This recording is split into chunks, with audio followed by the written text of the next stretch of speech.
Superior Singapore that Lee has revealed to the rest of the world probably the most controversial, if not indeed unacceptable, of his beliefs. People, he maintains, are not supposed to be equal.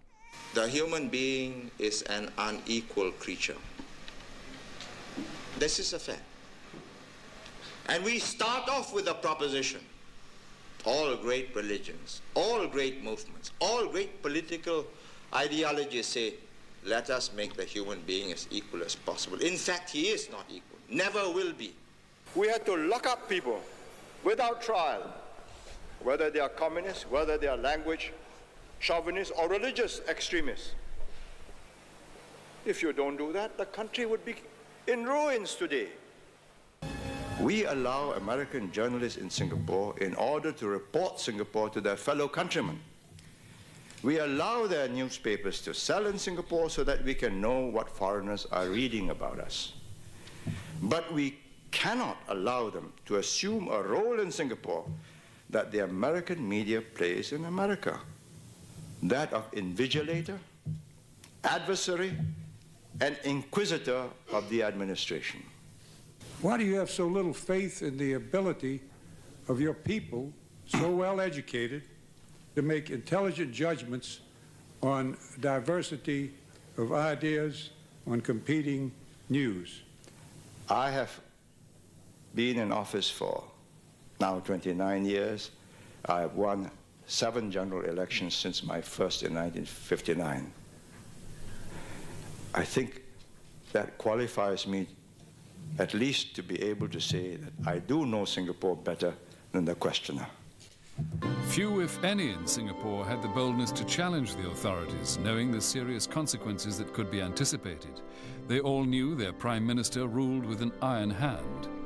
Whoever governs Singapore must have that iron in him, or give it up. This is not a game of cards. This is your life and mine. I've spent a whole lifetime building this.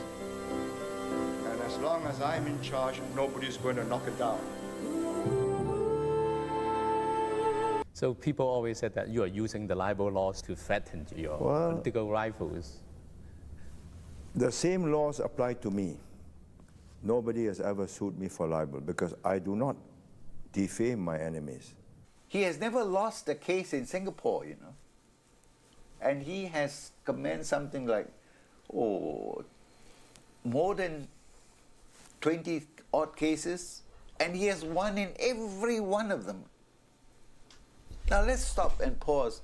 How is it possible? What are our priorities? First, the welfare, the survival of the people. Then, the democratic norms and processes, which from time to time we have to suspend.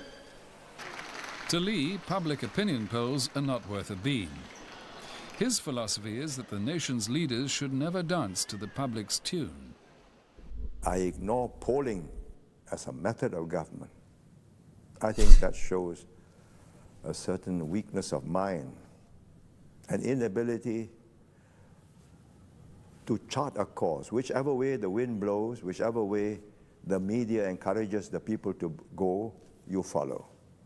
You're not a leader. In America and Britain, or any other country that shares their principles of democracy and freedom, He's right. You are not a leader. But the whole point of the civilized world is that you are a representative of the people. The people are leading the country. You as a representative. Is that fucking... Level.